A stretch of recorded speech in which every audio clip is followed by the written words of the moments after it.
Hey folks, this is Vince with Dad's Gaming Addiction, and today we're going to quickly revisit The King is Watching. Now, I have a retail version of the game, however, my current build is only the demo, so everything that you're about to see is subject to change. The demo is available though, so if you like what you see, you can play it yourself. So this is a rogue light. I emphasize light because there is permanent progression. You earn something called denarii, and then you spend it in between games in order to make yourself better. Now, there are 4 branches of trees, but only 1 is available in the demo.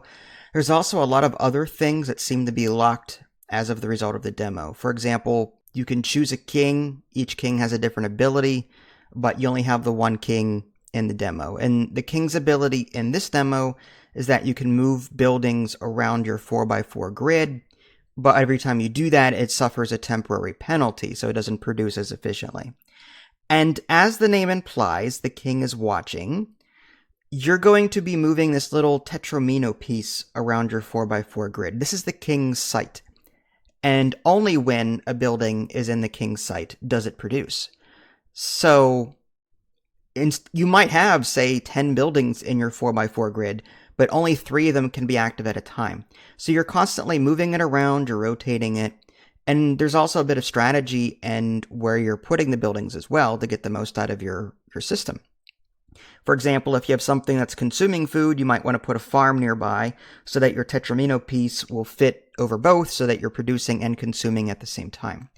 Now, there's a base defense aspect to this. Enemies will attack your castle, and at different times, you'll get different rewards. For example, you can choose different buildings to unlock. You can even choose what waves are coming up and their difficulty. There's different cards with different units on them, enemy units on them, and you can see the rewards that each one gives you as well. There's also going to be different events that will pop up and you'll get different rewards from those. Sometimes you can upgrade buildings in your tableau. So if you've got a market, for example, you can assign an upgrade to that and make it more efficient. And that's represented by little chevrons on the different buildings in your 4x4 grid. So it's cool that with each game I play, I experience a different strategy that is available to me.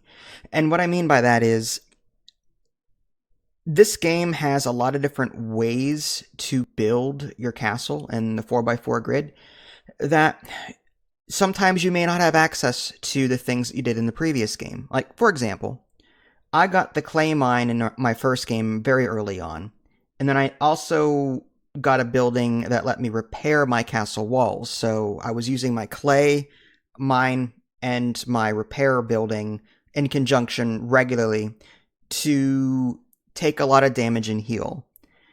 And I barely saw military stuff in my drafts.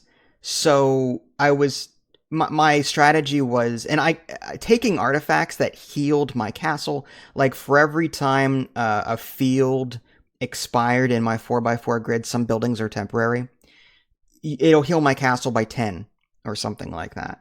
So my strategy the first game was, if you're not going to give me military units, then I need to be able to heal a lot because my castle can only take so much damage before I lose.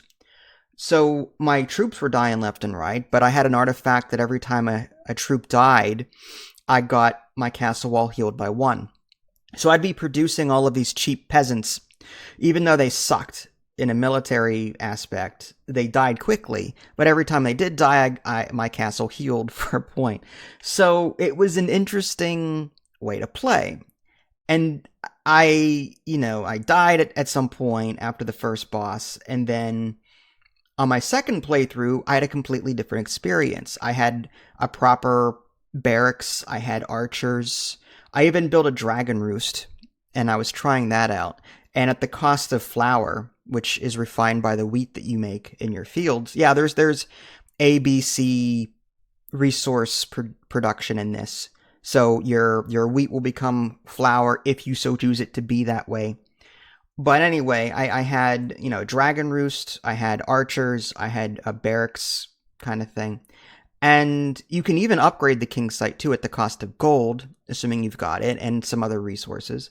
You can build a winery, which produces grapes, and grapes are sometimes used in events, but you can also make wine out of it, and wine is good for troop morale, and that's also a thing in this game. There's also, and I didn't know this, but hidden in the menu in the very bottom middle are 3 buttons, one of which is your trade thing. Like, in order to use the market to get gold, you actually have to select food, like wheat or grain or iron, whatever. And then when you work the market, you'll get gold. But there was one other I didn't notice until now. The ability to up your military cap. I had no idea that was in the game. I've been playing this for 4 or 5 hours. I had no idea that my max population could be increased, and that's just, I think it was a hidden option in a menu that I wasn't expecting it to be in. So I was expecting like a building to do that. No. And your tech tree does upgrade your max population military count. So I was like, maybe it's just that.